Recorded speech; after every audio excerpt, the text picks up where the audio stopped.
Lily a 1 an. Elle est atteinte d'une maladie génétique rare et incurable, la maladie de Crabbe. Alors, la maladie de Crabbe, c'est une maladie génétique héréditaire, donc qui se transmet via les parents.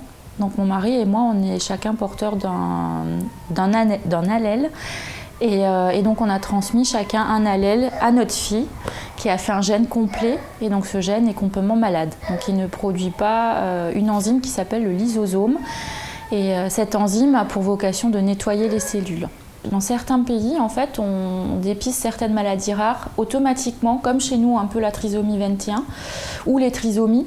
Et il y a des tests qui existent outre-Atlantique. Et moi, j'aurais aimé pouvoir bénéficier en fait de ces tests, savoir si j'étais porteuse d'une maladie génétique ou non.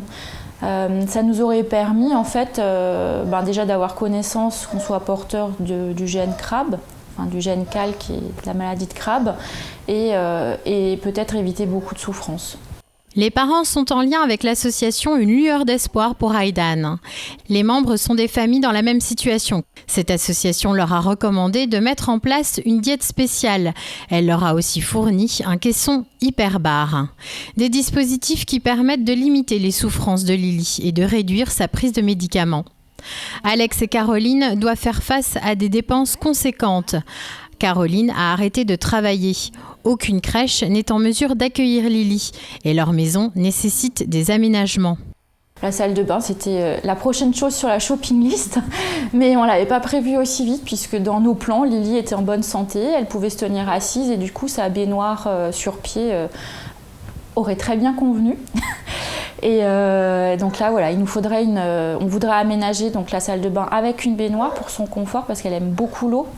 Là, on a pu bénéficier de la piscine d'amis et c'est vrai qu'elle se détend et elle arrête de pleurer. Elle est vraiment, ça lui fait un grand bien.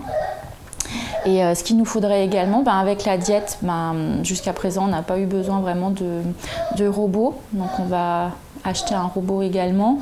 Et on aimerait, comme Lily n'a que 24 mois d'espérance de vie, alors si on a de la chance, elle reste plus longtemps avec nous, mais j'aimerais pouvoir rester à la maison pour l'accompagner jusqu'au bout.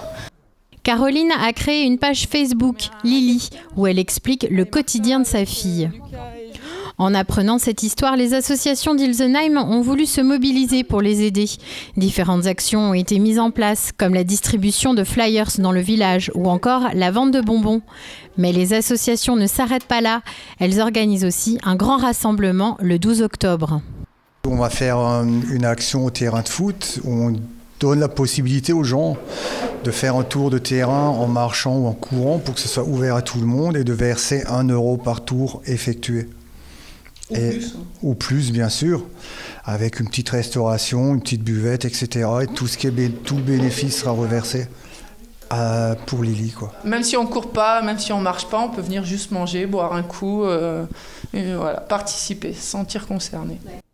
D'autres événements pour récolter des fonds sont prévus à l'avenir. Et pour ceux qui ne peuvent pas participer à ces différentes manifestations, sachez que les associations d'Ilsenheim ont mis en place la cagnotte pour Lily sur le site Litchi.